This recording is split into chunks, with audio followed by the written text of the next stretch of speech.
This is what I'm doing in my garden today. I wouldn't let this go too long. I should have been cut this stalk, so here we go. That was an artichoke head. I'm gonna cut off these old artichokes because this one is dead. I mean, not dead, they're perennial. They're perennial plants. I know it'll come back next year. And I can even see new growth down at the bottom. But I learned my lesson this year. You gotta cut them off before they get too old. As you can see in my garden, a lot of things have gone to seed, and I'm having I haven't been out here lately, so I'm having a big problem with powdery mildew. This is the powdery mildew. So I think I'm gonna go through and cut off all my plants, thin out my broccoli plants, and just kind of get a little cleaning going on. One of the things that's been really delicious are my tomato plants. Pause. Catch those tomatoes. Wait, I don't know what's going. Go. These tomatoes right here are absolutely delicious. I don't remember the name of them, but they are just as tangy and as delicious as any tomato I've ever felt. This tomato plant is the second tomato plant that I planted in, and these are a burgundy, move dog. These are a purple tomato. I think they're black noir and anise noir, and these are very tangy, have a delicious flavor on them, and they're probably, I'm wrong, those are sweet. They're sweet like fruit, and I've never had a tomato be that sweet or that fruity tasting in my life. Definitely one I'm going to plant again next year. And show the cage too. This one I believe to be Gardener's Delight, and it gives me a large size cherry tomato. They taste like tomatoes. Very interesting for the flavor, because usually my tomatoes are definitely a wider range of fruit, but this one just tastes like tomatoes, and so it's kind of old school tasting. But I've been loving how my tomato cages have worked. The beautiful thing is, if you notice, it's growing right up the tomato cage, and I'm just simply pushing it back in. That's how easy it is to maintain this tomato cage. The other tomato, whose name this is Arkansas Traveler, I remember. And again, I love the tomato cage because it's simple. It's very simple. I don't have to do that much work to keep the tomato growing up the tomato cage. And this one, if we can find some, is a type of beefsteak. See that one there? Look how beautiful. These are bright red.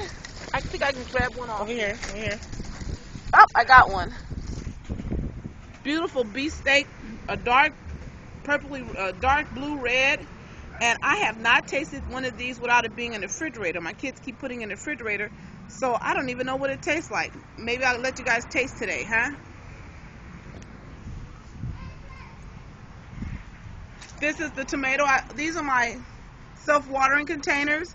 The tomato is doing well, though I haven't tasted a tomato off of it yet. This is my eggplant. See my eggplant that I need to pick? Doing very well. I'm still not the best gardener when it comes to squash, but I'm not going to take that personal. And then this thing that has lost its mind, but they're finally ripening, and they're sweet pepper. They've been very tasty. And again, another one of those, and one more eggplant to the back there. Now my grow pots are doing pretty good. I find that some of the lower holes don't get any plants. Maybe I need to think of another way to plant them, but the ones on top and the top holes do very well. As you can see, this one's actually going to seed from the original bucket, my second bucket. Next one over here. And these two that are sitting in morning shade, morning sun, afternoon shade, are doing the best. This is parsley mixed into the lettuce. My mints are doing well. The broccoli is doing well, and the cilantro is actually doing very well, considering I almost never can get cilantro to grow in the summer. This is what I'm most pleased about.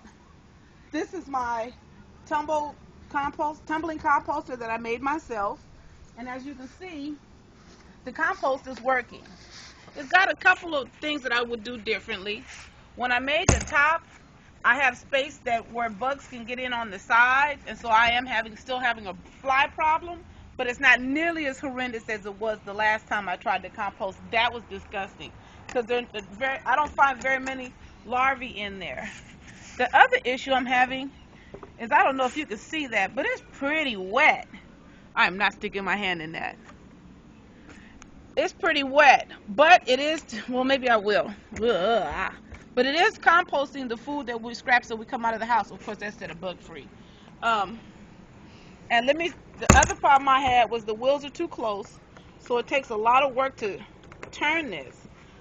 So I will be doing this project again because what I found was that, one, we generate so much green waste. We generate so much green waste that I definitely need a second composter so that the first one can sit and marinate, or I don't know, compost, I guess the word is. And I want to make one with a better top. These holes are just overkill for me, just way overkill for me. But other than that, I'm very pleased with my garden right now. This is August, the first week of August. August 6th. My daughter says August 6th. And that's what we're doing in our garden. It's not going to hit it.